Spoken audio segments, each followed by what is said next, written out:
আসসালামু আলাইকুম। অনেকদিন পরে আসলাম আমার সরিষা ক্ষেতে। আসলে জমিটায় ঝাল লাগাইছিলাম। ঝালগুলো মারা যাওয়ার কারণে পরে সরিষা বুনেছি। এই সরিষার ফুল। আসলে সরিষা ক্ষেতে না আসলে বোঝা যাবে না কত সুন্দর। আসলে এখনো ফুলগুলো পরিপূর্ণভাবে ফোটেনি। হালকাই কেবল ফুটছে। তো এত ভালো লাগছে দেখতে। খুবই সুন্দর সরিষা ক্ষেত।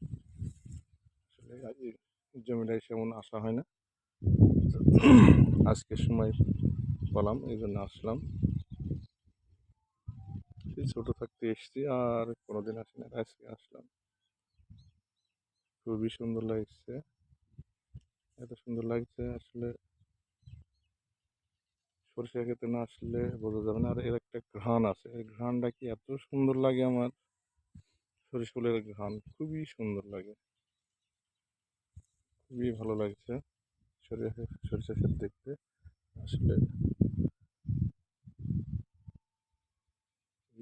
আর কদিন পরে ফুলগুলো যখন পরিপূর্ণ সব ফুটে যাবে তখন আরো ভালো লাগবে দেখতে। মানে এত ভালো লাগবে তখন চিন্তাই করা যাবে না। এই হালকা ফুটছে তাই ভালো লাগছে। পরিপূর্ণ যখন ফুটে যাবে তখন খুবই সুন্দর লাগবে সরিষা ফুল।